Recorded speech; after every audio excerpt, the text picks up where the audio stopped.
right now. And thank you again for all of your attendance. Thank you very much. We're going to start with our reports from our clerk and treasurer, and the minutes are going to be, or voting will be waived. The clerk, Ron, is not here at the moment, but Fred is going to come up and take the stand. Fred. We love Fred. So don't worry, we're not going to read the previous minutes. The reason I'm here is there's a couple of things of note.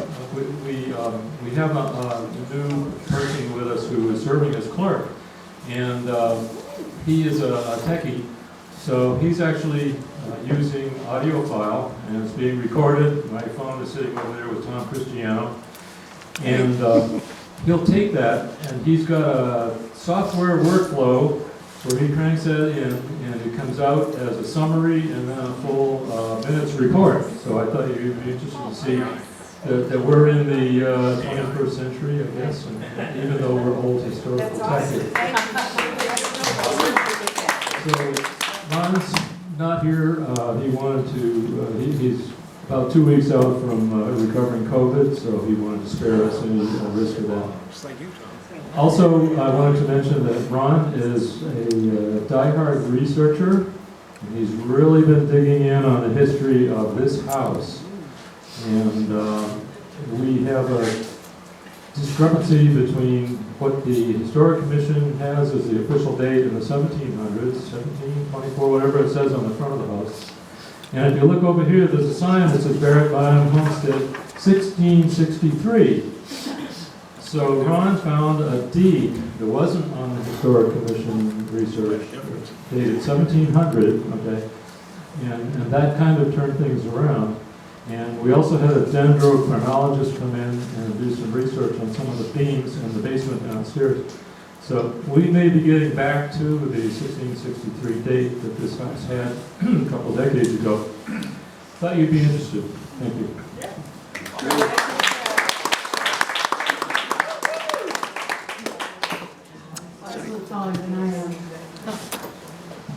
So now I'd like to invite up Deb for Ways and Means. All right, Deb. So, we now have the ability to take credit card purchases. So if anyone would like to purchase anything, we will be able to do it that way. But in the meantime, does everybody have a raffle ticket? Yeah. If you do not, raise your hand and we'll get you. So, this is our new item for the sale this year. We sell it for $25. It's an insulated hot and cold mug. Those are down Chelmsford. So that's one thing we're giving away. And then you can have a choice if you win of any of these things. And this is our new glass that's a different shape than what we've had in the past. So first person who wins gets first choice.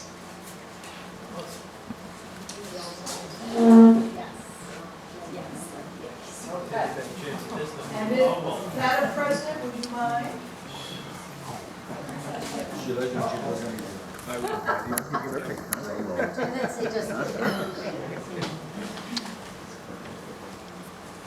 Number 23.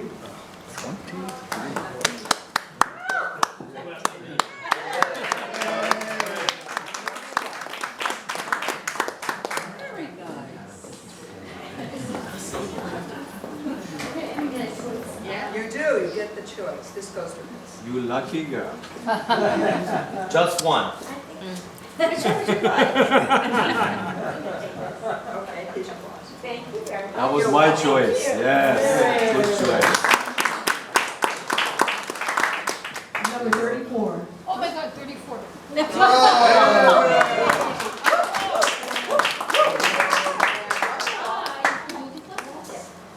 And I just got Senior. I can put it in the back.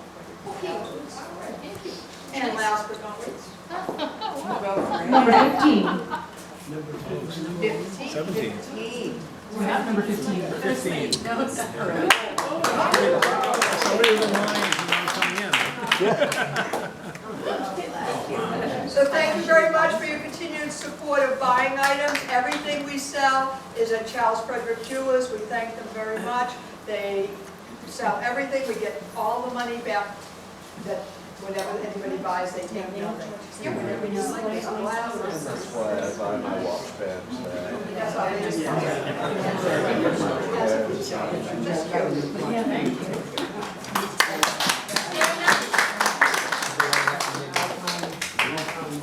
Jeff McDowell, 4th of July. First of all, I can recycle this. Yes, that's what I thought. Thank you all for being here today, especially to our guest of honor for maintaining the history of Chelmsford. I would like to tell you that the 4th of July is an event that we have that's a major fundraiser for the Historical Society. Anyone who's a Historical Society member would be happy to have you sign up for an hour at the booth, talk to people as they come and go, talk about Chelmsford history, point out the website that we have and the things that we do around town. We'd be more than happy. Other than that, it's Thursday night from 5 to 10, and it's Friday morning, 8 until noontime. There's a sign-up sheet over here that I'll have laid out. Thank you very much for your consideration. Thank you. Thank you. You're in there. See if you're to say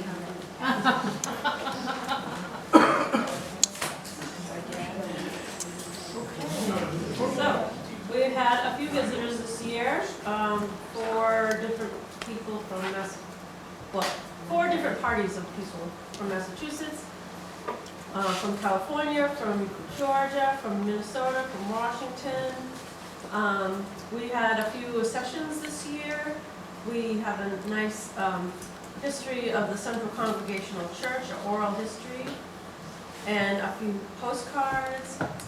We got a couple of 19th century magazines, which make a great addition to have like around the parlor area, and a payment book from Libby and Evans Groceries in Chelmsford, which I have never heard of. So if anybody knows anything about Libby and Evans Groceries, let me know.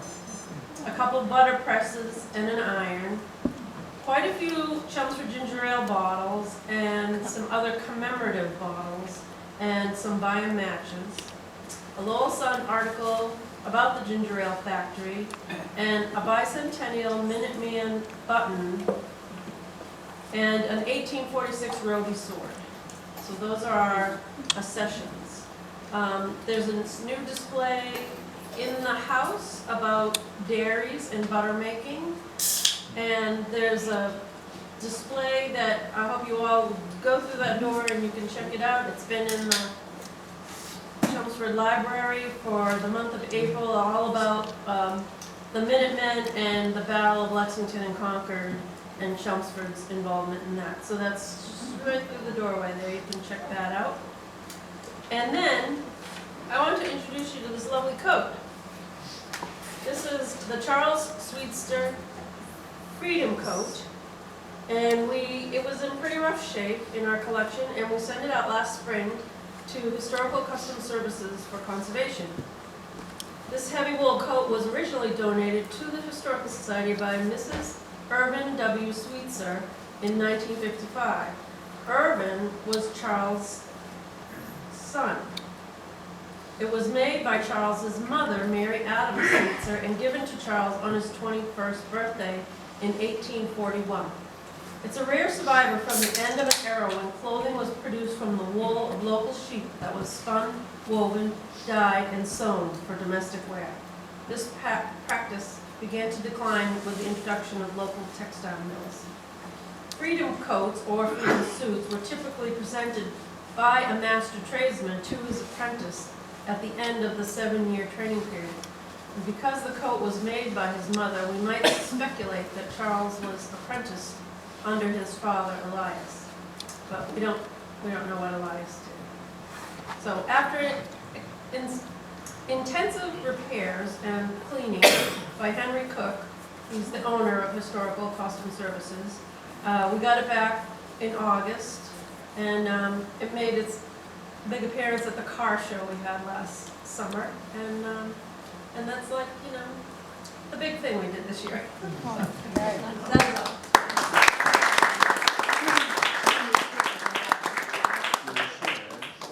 That brings us to farm fair and me. So, one thing that I want to ask for, I want to ask everybody here to pray to whoever you hold holy, the guy upstairs or whatever, please do not rain on farm fair this year. We did not have a farm fair last year or the year before because of rain. So I'm looking forward to beautiful weather and a wonderful farm fair with all of you in attendance. And that's all we have for farm fair. Which will bring us to the museum manager, who is not able to attend today. So his report will be read at our next meeting. And that brings us to the slate of the board of directors and a vote on the current board of directors with 2 openings. There is an opening for programs and education, and I want to bring that to everybody in this room. We need more volunteers, and we would love to have someone to volunteer for the position of programs, as well as the position of education. That can be one and the same, but we would love more volunteers, and we definitely need someone to take over for both of them, program and or education. If anybody in this room is interested, please let me know, or spread it out to everybody else you know, because we do need someone to take over for each one of those positions. So we do need to vote on this. On the back side here, the board of directors. I make a motion to accept the directors. We have a motion from Carol, Marion, I second. and a second from Bernie. We have, I call for a vote. All in favor? Aye. Anyone abstaining? Anyone object? That sounds like that is a unanimous approval. Now, that brings us to the most important part of our evening, the Guardian Award. The Guardian Award this year, we chose a very special person. And I'm going to try to pronounce her name properly. Ali Resa Zosherafatain. Very good. Very good. When I asked to pronounce her name, he introduced himself to me as Ali Smith. Which I could have done. But more importantly, when I first came to Chelmsford, which was about 20 years ago, I looked for things that made me feel at home. And I found shortly after I came here a little restaurant, and it was called Fishbones. Now, Fishbones became very important to me because seafood was very important to my family. And the welcoming atmosphere of that restaurant, it made me feel at home. And that is how I feel about you. You make us feel at home. Now, we were going to have a photograph up here. And I don't know if, Fred, if you can make that photograph appear for me. While you do that, we are presenting you with our award, and I'll tell you what the Guardian Award is about. The Guardian Award is for a person in our community. And for you, for your determined efforts to renovate one of the treasures of Chelmsford Central, the Oddfellows Hall. Thank you very, very much. And picture of Ali with yes. You don't have to see it on the screen. It's on your agenda.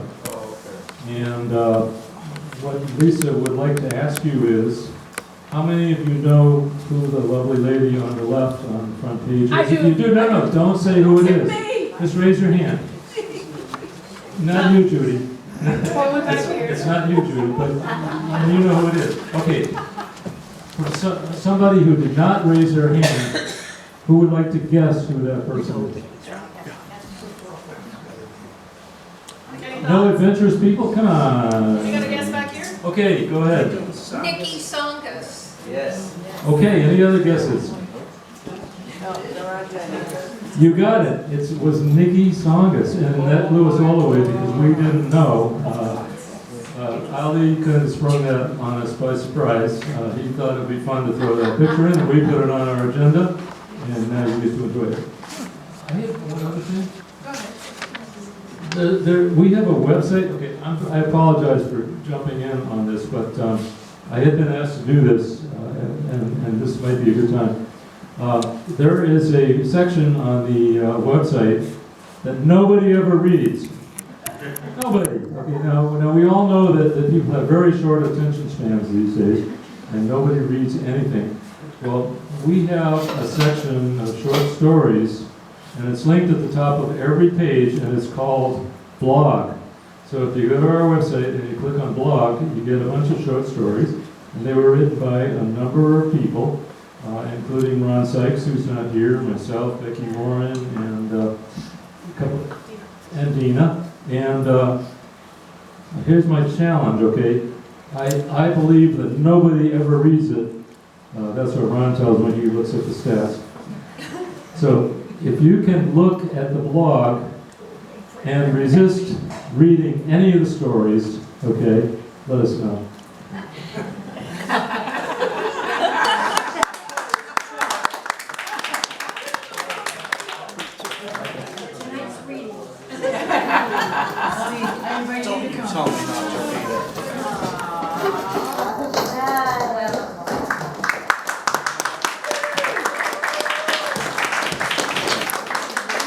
Guardian Award for 2025 to Resa Zosherafatain. What's in? Very good. Where you go? Thank you.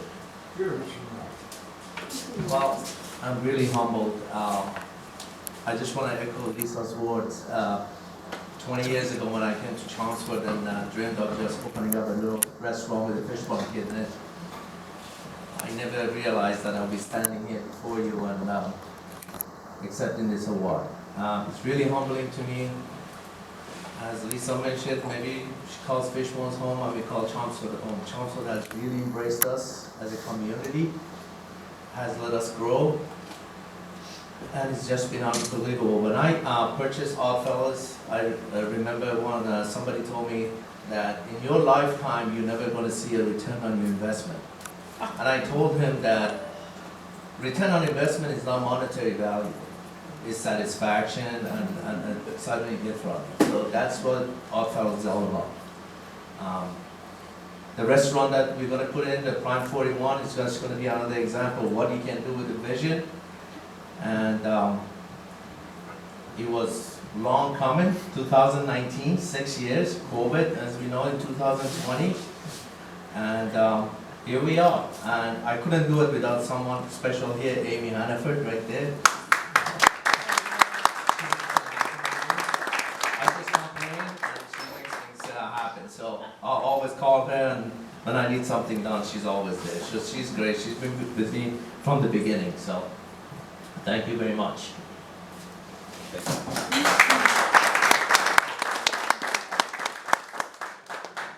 Okay. All right. Fred's got to put me in this position. Okay. Well, I will gladly answer any questions you have. We have a little presentation here with some pictures that we found, and I'm going to go through it one by one. And if you have any questions, you can just jump in and ask.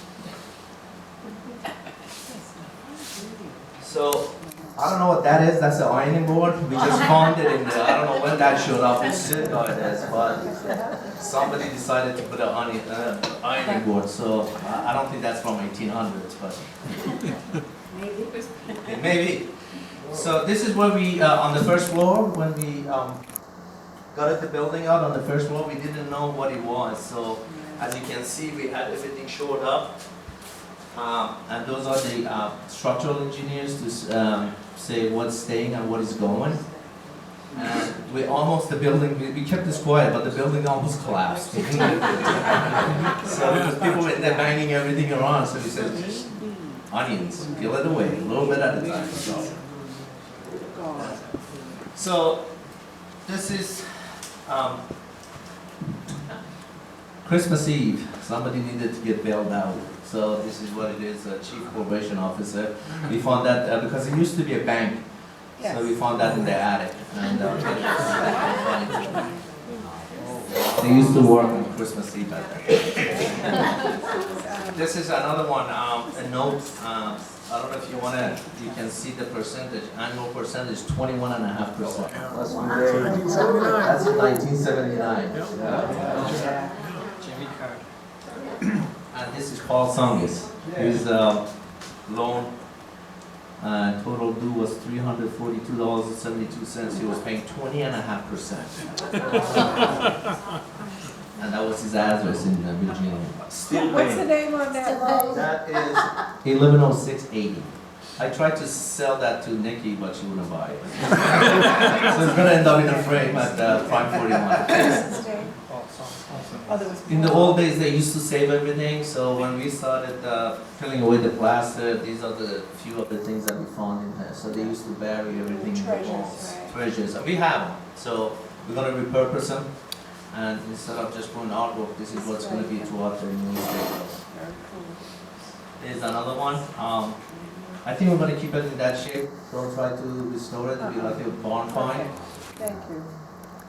Pepsi Cola, we found that in the ceiling as we were taking the walls down. Another one. This is on the exterior wall, believe it or not. I guess the health department was $20 fine. They figured they put it on the outside for advertise it. This is the vault in the old bank, and that's the shape it is as of today. We're going to turn that into a wine room for the new restaurant. And so we will have the door open, and we'll just sandblast it, get rid of all the rust, and we'll house about 150 different kinds of wines in there. And that's the inside of the wall looking outside. So they had a phone, if somebody got locked in there for some reason. And that handle there, if you got locked in there and nobody came to help you, you could open that up for some air. That's what that was. That's the foundation for the vault in the basement. So that would be our new liquor room. You know how we have to lock that up, right? So that's where that is. Same thing, it's the foundation of the wall. This was the after hours deposit. We still have that face. We are going to integrate that into our bar. So if you guys want to leave an extra tip after hours, you can do that. And this is the inside, that's where they used to collect it. That was encased in about 24 inches of concrete. We had to jackhammer for 3 days. And we had to have about 10 men to just get the box out of it. I think there was a video on it that it was showing. This is it, this is the whole unit. And that is so heavy, they had to bring a lift to bring it up. Same thing, this is all the concrete that we had to jackhammer out of the night deposit, and that was the position that it was. And also we looked inside of it to see if there was any money, but there was only 2 money bags. Somebody had gotten to it before us. So this is a really unique space. This is actually the attic, and this is what the timber framing was in the 1800s and the beginning of 1900s. We really wanted to restore that, but the engineer said that the roof trusses would not handle all the sheetrocks and the plaster and the insulation. So we decided to raise the ceiling on the apartments, which I think is in one of the pictures, to expose the beam and leave everything else untouched for the next generation when they want to come in. So that, as you see it, is untouched in the attic upstairs. You can really make another apartment up there. But we figured we just leave that because it's such a historic value to it. You try to mess around with that and try to change it. So that's out there for the next Guardian. Same thing, that's what we exposed. The beam that actually shows in one of the apartments. Same thing here. So that gives you a little bit of view of what it would look like. So if you go to the attic, that's all exposed. Oddfellows used to be, the reason they call it a hall, this was all exposed. That was the ceiling. And there was no third floor. There was always a second floor. And there's a ramp in the hallway that goes up, and they had a stage that would perform. And that was the hall, and that was actually the ceiling of the property. So this is actually everything cleaned out, and this is what we were left with. The building was in the late 1800s and early 1900s, what they call a balloon framing. And the balloon framing would be stud wall coming from the field foundation all the way up to the rafters, and that creates a lot of empty cavities. And in order to bring it to the standards for the fire codes now, we have to fill out all those cavities. So that's where we have to go in and take everything out and start filling in the cavities and frame them back up. So this is where you see all the new windows that are in there. In order for us to do that, the engineer said that if we take so much of the building out, the building would sway. So we had to, those are great, those in green 47, 47, 44, those are the ramp and the grate for the finished floor. So we had to figure out where to put the steel beams and the steel headers. So we had to have that made special, that I think we will see in one of the pictures. So we had to expose everything. Those are the basement trusses. So this is on the inside. We had to take everything out because they did not have any structural value to it throughout the years, all the water damage. So everything had to come out. And that's Pete standing there. This was the old boiler room in the basement. But because there was so much humidity, he had rotted everything on the first floor. So after we took out all the heating units, we had to reframe everything on the first floor. So this is on the inside of the two previous pictures. This is what we had to pour footings. I think it's going to be on the next slide. We had to pour footings, go all the way to the field stone foundation in order to support the weight of the building. So these are the LVLs. This is what we do. I mean, we go back and we say 1800s and 1900s balloon framing. I think 100 years from now, somebody would say in 2000 they used to use LVL. And this is what we use now instead of just the LVL is very strong material. This is on the addition side, below. This is actually in the basement. So, as you remember when I said it was balloon framing, these are the stud walls that was coming onto the field foundation. This is the original field stone foundation. And these were below grade, so everything was rotted. So what we had to do was pin a new foundation wall, or kind of a footing, and we decided to leave those inside and just shore up the building that way, and put in new walls up. Otherwise, the brook is on the other side, so we had to bring it up to the grade so the brook water would not rot any more items, any more wet. This is what I talked about, the footings. We had to put these footings to put the steel columns to support the building, because the building when we took it over was leaning this way. So we had to straighten it out, and we had to raise it 6 inches. It could have used another 6 inches, but the structural engineers said that that was a tolerance, only 6 inches, we could not raise it anymore. So we had to level everything else on site. These are the footings we're talking about on the outside, so everything's coming to the field stone foundation, and the steel beams are going to be installed on top of this. Same thing on the other side, we did the brook side, so everything has to be raised, and this is with the original foundation, and we had to put a footing and a low blunt foundation wall to bring it above the grade. This is actually a grease trap for the restaurant. We had to dig up and hook it up to the sewer, and this is my favorite part. Everybody wanted to put carpet on the hallway floors, because this was the floors, and I said no, we have to restore that. I mean, this is over 100 years old, and it was in the video. For some reason, I'm not sure if it's here, but it was in the videos it was showing. But that's what the finished product looked like. So this is actually on the first floor. When our tenants go up, they can see the progress of our fellows. We put this collage of pictures so they can appreciate the building. And the building, there is no one apartment that has the same footprint. They're all different footprints. So it's not a cookie cutter. Every single apartment has a different story. Very nice. So this was my idea, welcome home for the people that come in. This was the original drawing that we had to use to give it to the architect.